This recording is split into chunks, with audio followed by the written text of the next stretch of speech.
ನಂದಿ ಧ್ವಜ ಪೂಜೆಯನ್ನು ಕೂಡ ಮಾಡಲಾಗಿದೆ. ಸಿಎಂ ಸಿದ್ದರಾಮಯ್ಯ ಅವರು ವಿದ್ಯುಕ್ತವಾಗಿ ಈ ಒಂದು ವಿಜಯದಶಮಿಯ ಹಬ್ಬಕ್ಕೆ ಚಾಲನೆ ಕೂಡ ಕೊಟ್ಟಿದ್ದಾರೆ. ಇನ್ನು ಸಿಎಂ ಸಿದ್ದರಾಮಯ್ಯ ಅವರು 1:08ಕ್ಕೆ ಆಗಮಿಸಿ ಈ ಒಂದು ವಿದ್ಯುಕ್ತವಾಗಿ ವಿಜಯದಶಮಿಗೆ ಚಾಲನೆಯನ್ನು ಕೊಡುವ ಕೆಲಸವನ್ನು ಕೂಡ ಮಾಡಿದ್ದಾರೆ. ನಂದಿ ಧ್ವಜಕ್ಕೆ ಪೂಜೆಯನ್ನ ಸಲ್ಲಿಸಿದ್ದಾರೆ. ಶುಭ ಧನುರ್ ಲಗ್ನದಲ್ಲಿ ಪೂಜೆಯನ್ನ ಸಿಎಂ ಸಲ್ಲಿಸಿದ್ದಾರೆ. ಆಂಜನೇಯ ದೇಗುಲ ಮುಂಭಾಗದ ನಂದಿ ಧ್ವಜ ಜಂಬೂ ಸವಾರಿಗೆ ಅರಮನೆಯಲ್ಲಿ ಸಕಲ ಸಿದ್ಧತೆಯನ್ನು ಕೂಡ ಮಾಡಲಾಗಿದೆ.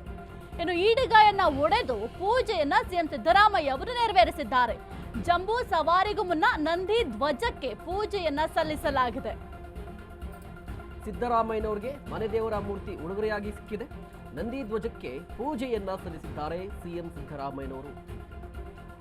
415ನೇ ದಸರಾ ಇದು. ಈ ದಸರಾಗೆ ಅಧಿಕೃತವಾಗಿ ವಿದ್ಯುಕ್ತವಾಗಿ ಚಾಲನೆಯನ್ನು ಕೊಟ್ಟಿದ್ದಾರೆ ಸಿಎಂ ಸಿದ್ದರಾಮಯ್ಯನವರು. ನೀವು ಕೂಡ ದೃಶ್ಯಾವಳಿಯಲ್ಲಿ ಗಮನಿಸ್ತಾ ಇರಬಹುದು. ಈಡುಗಾಯನ್ನು ಹೊಡೆದು ಸಿದ್ದರಾಮಯ್ಯನವರು ನಂದಿ ಧ್ವಜ ಪೂಜೆಯನ್ನು ನೆರವೇರಿಸಿದ್ದಾರೆ. ಆ ಮೂಲಕ ಈ ಬಾರಿಯ ದಸರಾಗೆ ಅಧಿಕೃತ ಚಾಲನೆ ಸಿಕ್ಕಿದೆ ಅಂತ ದೃಶ್ಯಾವಳಿಯಲ್ಲಿ ಗಮನಿಸ್ತಾ ಇರಬಹುದು. ಎಚ್ ಸಿ ಮಹದೇವಪ್ಪನವರು ಕೂಡ ಇದ್ದಾರೆ, ಜಿಲ್ಲಾ ಉಸ್ತುವಾರಿ ಸಚಿವರು. ಅದೇ ರೀತಿಯಾಗಿ ಸ್ಥಳೀಯ ನಾಯಕರು ಕೂಡ ಅಲ್ಲೇ ಇರುವಂಥದ್ದು. ಪ್ರತಿ ಬಾರಿಯೂ ಕೂಡ ನಂದಿ ಧ್ವಜಕ್ಕೆ ಪೂಜೆಯನ್ನು ನೆರವೇರಿಸಿದ ಬಳಿಕ ಜಂಬೂ ಸವಾರಿಗೆ ಅಧಿಕೃತವಾಗಿ ಚಾಲನೆ ಸಿಗುತ್ತೆ ಅಂತ ಹೇಳಿ ನೋಡಿ. ಈ ಬಾರಿ ವಿಶೇಷ ಏನು ಅಂತ ಹೇಳಿದ್ರೆ, ಸಿ ಎಂ ಸಿದ್ದರಾಮಯ್ಯನವ್ರಿಗೆ ಗಮನಿಸ್ತಾ ಇರ್ಬೋದಲ್ವಾ, ಇದು ಸಿ ಎಂ ಸಿದ್ದರಾಮಯ್ಯನವ್ರಿಗೆ ಅವರ ಮನೆ ದೇವರು ಸಿದ್ದರಾಮೇಶ್ವರ ಮೂರ್ತಿಯ ಉಡುಗೊರೆಯಾಗಿ ಕೊಟ್ಟಿದ್ದಾರೆ ಅಂತ ಹೇಳಿ. ಪ್ರತಿ ವರ್ಷವೂ ಕೂಡ ಮುಖ್ಯಮಂತ್ರಿಗಳಿಗೆ ಒಂದು ಉಡುಗೊರೆ ಸಿಗುತ್ತೆ. ಬಟ್ ಈ ಬಾರಿಯ ವಿಶೇಷತೆ ಏನು ಅಂತ ಹೇಳಿದ್ರೆ, ಸಿದ್ದರಾಮಯ್ಯನವರ ಮನೆ ದೇವರು ಸಿದ್ದರಾಮೇಶ್ವರ ಸ್ವಾಮಿ ಆ ಮೂರ್ತಿಯನ್ನು ಉಡುಗೊರೆಯಾಗಿ ಕೊಟ್ಟಿರುವಂಥದ್ದು ಶಿಲ್ಪಿ ರಾಕೇಶ್ ಅವರು. ಬರೋಬ್ಬರಿ 4ರಿಂದ 5 kg ಇದೆ ಅಂತೆ. ಪಂಚಲೋಹದಿಂದ ತಯಾರು ಮಾಡಿರುವಂತಹ ವಿಗ್ರಹ ಅದು. ಈ ಬಾರಿ ಸಿ ಎಂ ಸಿದ್ದರಾಮಯ್ಯವ್ರಿಗೆ ಉಡುಗೊರೆಯಾಗಿ ಕೊಟ್ಟಿದ್ದಾರೆ. ಇನ್ನು ಡಿ ಕೆ ಶಿವಕುಮಾರ್ ಅವ್ರಿಗೂ ಕೂಡ ಒಂದು ಉಡುಗೊರೆಯನ್ನು ರೆಡಿ ಮಾಡಿದ್ದಾರೆ.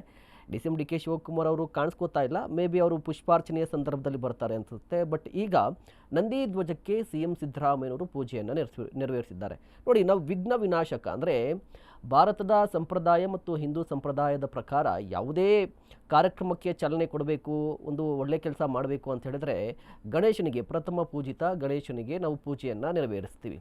ಆದರೆ ದಸರಾ ಅಂತ ಬಂದರೆ, ಜಂಬೂ ಸವಾರಿ ಅಂತ ಬಂದರೆ ಇಲ್ಲಿ ವಿಘ್ನ ವಿನಾಶಕನಿಗೆ ಪೂಜೆ ಇದ್ದೇ ಇರುತ್ತೆ. ಬಟ್ ಜಂಬೂ ಸವಾರಿಗೆ ಚಾಲನೆ ಕೊಡೋದು ಎಲ್ಲಿಂದ ಅಂತ ಹೇಳಿದ್ರೆ ನಂದಿ ಧ್ವಜಕ್ಕೆ ಅಂತ. ಕಾರಣ ಅಂತ ಹೇಳಿದ್ರೆ ಅದಕ್ಕೆ ಆದಂಥ ಪುರಾಣದ ಕಥೆಯೂ ಕೂಡ ಇದೆ. ನಂದಿ ಅಂತ ಹೇಳಿದ್ರೆ ಶಿವನ ವಾಹನ. ನಂದಿ ಹೀಗಾಗಿ ಪ್ರಥಮ ಪೂಜೆಯನ್ನು ನಂದಿಗೆ ಕೊಟ್ಟು ಅದಾದ ನಂತರ ಅಧಿಕೃತವಾಗಿ ಬೇರೆ ಎಲ್ಲ ಕಾರ್ಯಕ್ರಮಗಳಿಗೆ ಚಾಲನೆಯನ್ನು ಕೊಡ್ತಾರೆ ಅಂತ ಹೇಳಿ ಸಾಹಿತ್ಯ. ನೋಡಿ, ನಾವು ಪ್ರತಿ ವರ್ಷವೂ ಕೂಡ ದಸರಾವನ್ನು ನೋಡ್ತಾ ಇರ್ತೀವಿ. ದಸರಾ ಅಂತ ಹೇಳಿದ್ರೆ ಸಾಮಾನ್ಯವಾಗಿ ಅದು ಕೇವಲ ಒಂದು ಹಬ್ಬ ಅಲ್ಲ, ಅದು ಕೇವಲ ಒಂದು ಸಾಮಾನ್ಯ ಹಬ್ಬ ಅಲ್ಲ, ಇದು ಕನ್ನಡಿಗರ ಹೆಮ್ಮೆ ಅಂತ.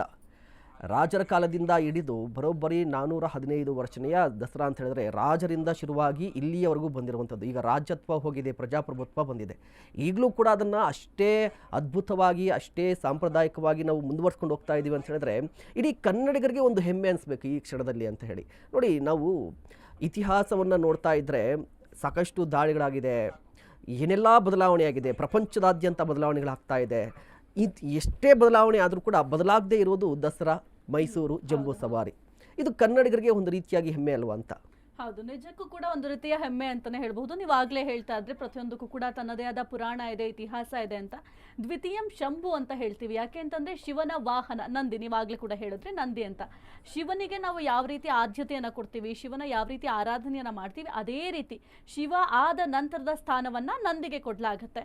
ನೀವು ಮೈಸೂರಿನ ಬೆಟ್ಟ ಅಥವಾ ಅಲ್ಲೇನಾದ್ರೂ ಹೋಗಿದ್ರೆ ನೀವು ಗಮನಿಸಿರಬಹುದು, ಆ ಮೈಸೂರಿನ ಬೆಟ್ಟದಲ್ಲಿ ಮಧ್ಯಭಾಗದಲ್ಲಿ ಬಸವ ಇದೆ. ಆ ಬಸವದ ಕಾಲು ಅಂದ್ರೆ ಬಲಗಾಲು ಮೇಲೆ ಇರುತ್ತೆ. ಆ ಬಲಗಾಲ ಏನಿದೆ ಅದ್ರ ಕೆಳಗಡೆ ಒಬ್ಬ ರಾಕ್ಷಸನ ತಲೆ ಬುರುಡೆ ಇರುತ್ತೆ.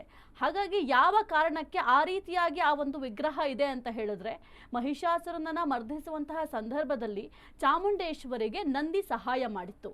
ಹಾಗಾಗಿ ನೀವು ಅವಾಗಲೇ ಹೇಳ್ತಾ ಇದ್ರಿ, ಪ್ರಥಮವಾಗಿ ನಾವು ಗಣೇಶನನ್ನ ಪೂಜೆ ಮಾಡ್ತೀವಿ. ಯಾವುದೇ ಒಂದು ಸಭೆ ಆಗಿರಬಹುದು, ಸಮಾರಂಭ ಆಗಿರಬಹುದು, ಗಣೇಶನನ್ನ ಪೂಜೆ ಮಾಡ್ತೀವಿ. ಆದರೆ ಈಗ ಗಣೇಶನನ್ನ ಪ್ರತಿ ಬಾರಿ ಪೂಜೆ ಮಾಡೋದಕ್ಕಿಂತ ಒಂದು ಸ್ವಲ್ಪ ವಿಭಿನ್ನವಾಗಿ ಮಾಡ್ತಾರೆ, ನಂದಿಯನ್ನ ಪೂಜೆ ಮಾಡ್ತಾರೆ. ಒಂದೇ ಕಾರಣಕ್ಕೆ ಆ ತಾಯಿ ಚಾಮುಂಡೇಶ್ವರಿಗೆ ಮಹಿಷಾಸುರನನ್ನ ಮರ್ದನ ಮಾಡುವಂತಹ ಸಂದರ್ಭದಲ್ಲಿ ಸಹಾಯ ಮಾಡಿದ್ದು ನಂದಿ. ಅದು ಒಂದೇ ಕಾರಣಕ್ಕೆ ಈ ರೀತಿಯಾಗಿ ನಂದಿ ಧ್ವಜ ಪೂಜೆಯನ್ನ ಮಾಡಲಾಗುತ್ತೆ.